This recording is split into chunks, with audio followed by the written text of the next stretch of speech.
Good afternoon. This week we are just kind of taking a chill and slowing down a little bit and just enjoying moments that we have with our family members. And so we are just doing a simple breakfast Indian style.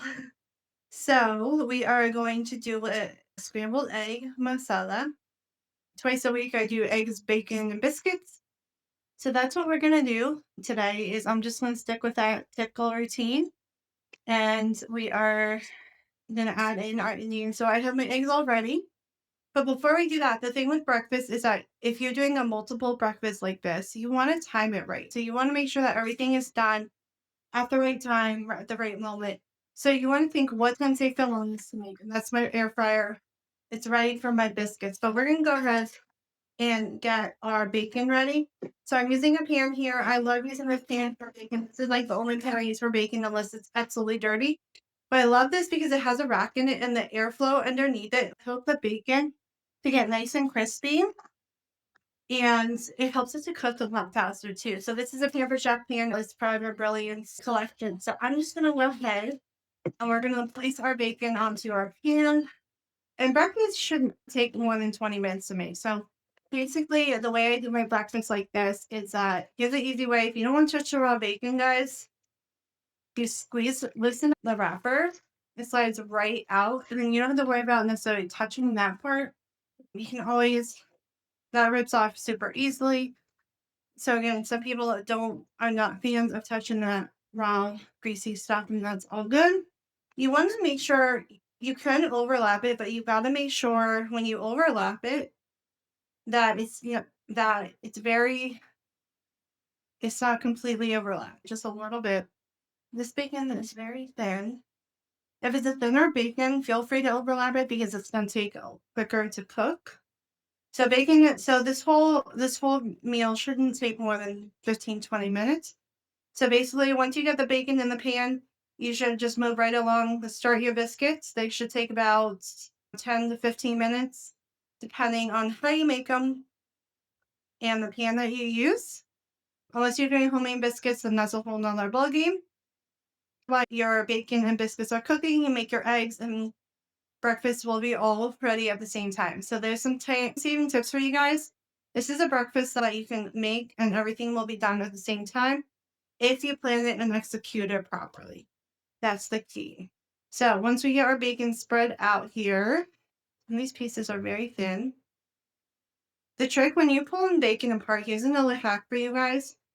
Don't just go like that because it's going to elongate it and make it longer and make it worse. So you want to try and fold it as you rip it off the pieces on top, and then you have all these random pieces of bacon. I'm just gonna folding it over as I try and pull it off. That helps to prevent any ripping, but it also helps to keep it about the same length because the fat is the stretchy part. So that white part is what the fat is. So I say I'm just gonna lay that piece right there. This is a lower sodium bacon. I try to when I do bacon, it does have a lot of salt in it. So I do try to stick to a lower sodium. And we try and stick to the smoked bacon because we like that flavor. We love smoked things. If you don't want to, this is pork bacon, but you can use turkey bacon. You can use any type of bacon you want. You want to do sausage. You want to make chicken with it? Hey, why not make chicken with it? Like make it more of a brunch thing. Have fun with it, guys. Breakfast is meant to be fun and a power meal. Basically, meaning like you need a good meal to help get your day started, a fuel. But that's all it really should be, right? And Mother's Day is coming up, so if you guys are looking for some breakfast ideas, brunch ideas, this is a good one as well. You can pan fry the bacon if you want to. You could put it in the air fryer if you have one. I do mine in the oven. I just think it comes better. If I had a grill, I would grill it.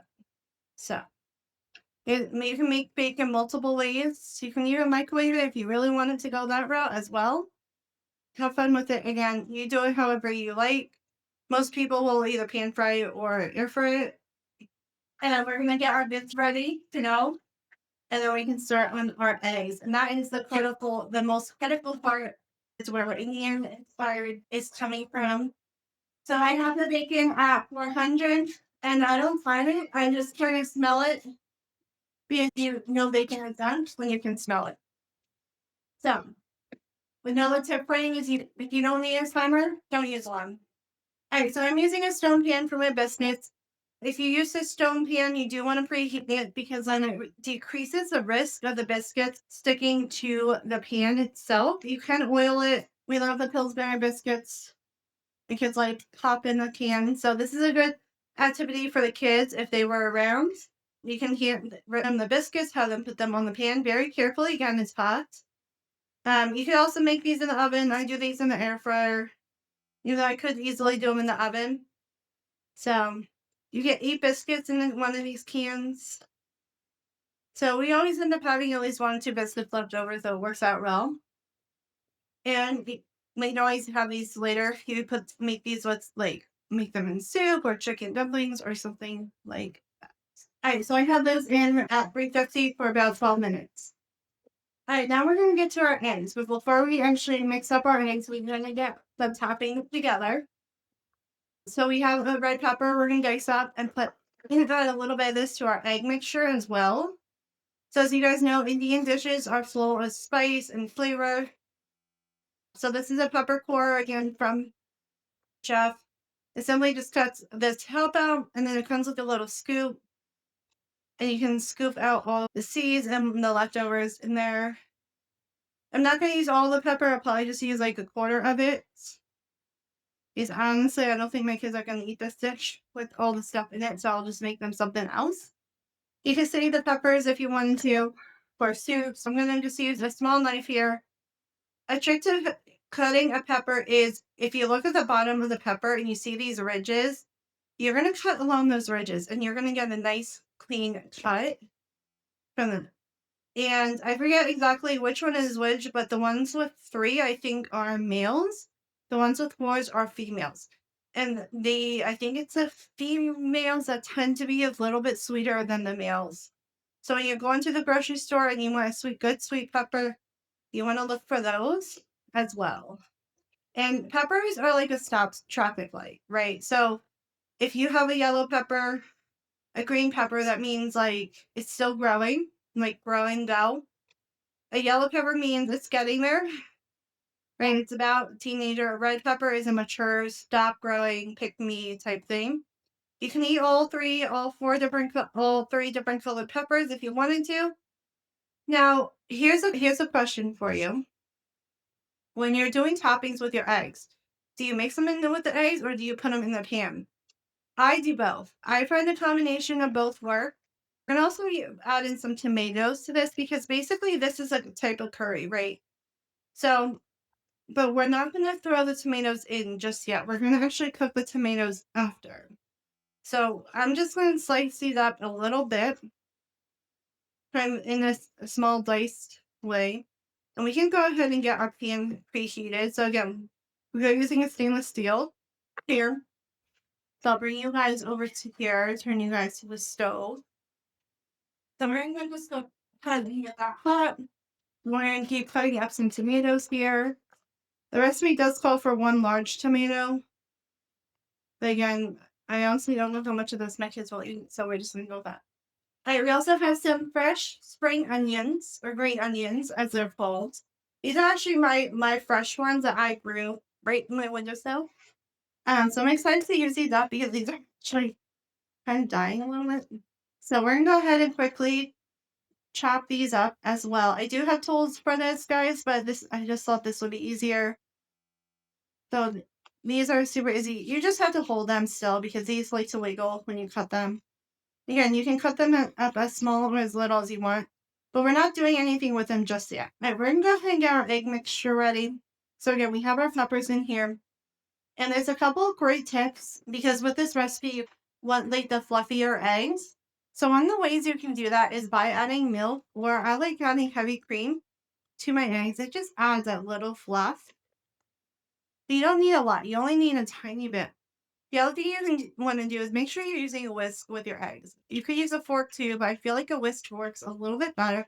It might take a little extra work to break up that yolk, But basically, that's what you're doing when you're whisking, is you're adding in the air as you mix up and break up that yolk. And that adding that air is going to help make them nice and fluffy.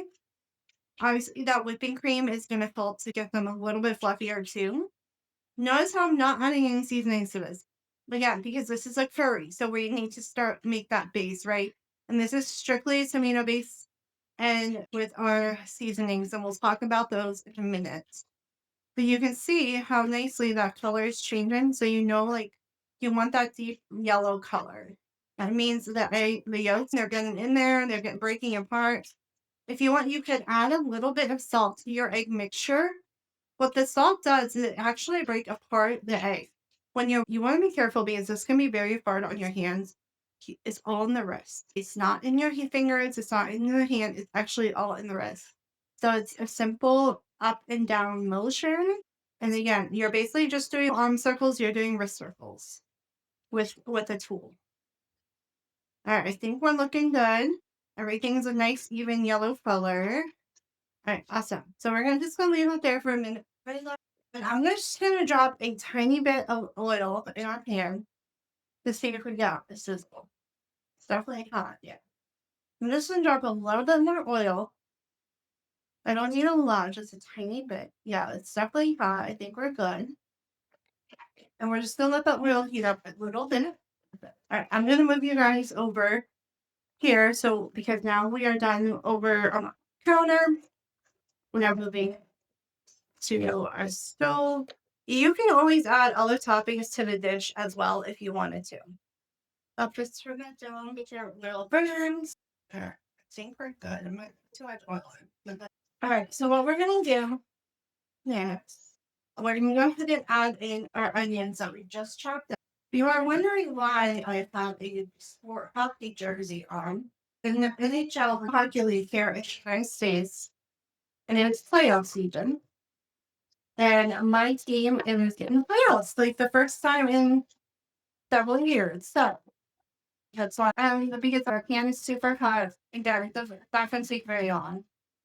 All right, so we're gonna go ahead and add in the basics of our curry. So we're gonna go ahead and add in turmeric. So we are doing half a teaspoon, and then we're also adding masala. Again, this is technically a masala, scrambled egg masala. That's all that's in here. And then we're gonna go ahead and give this a good stir. Get everything nice and seasoned up. Get that nice and stirred up. Again, with these spices, you don't want to cook them a lot. You just want that tiny bit, that essence, that flavoring to come out until it smells about 2 or 3 minutes. So you'll smell the aromas. You can kind of see our base already for our egg. Oh yeah, there's that smell. Sounds good. And next we're gonna go ahead and add in our tomatoes.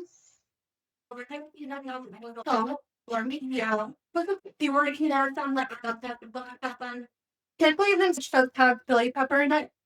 But when we're doing chili pepper, we do the red pepper, and you could cook the red pepper. And so herein is the tricky part, right? When do you stir your scrambled eggs? I typically like to let the bottom cook, get to a certain point where it's firm, and then I start scrambling my eggs. Some people will scramble it right away.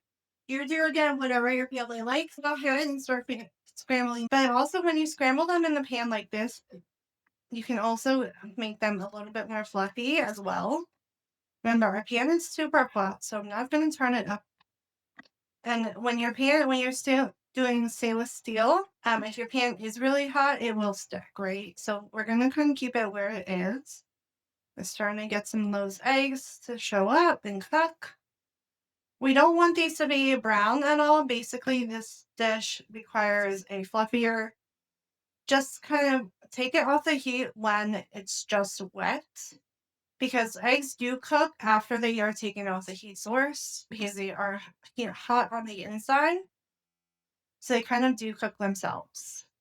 And yeah, this is a typical Indian breakfast dish. Again, they serve it with a hot toasty foreign bread. We're doing biscuits and bacon, adding that protein in there. Eggs are high in protein.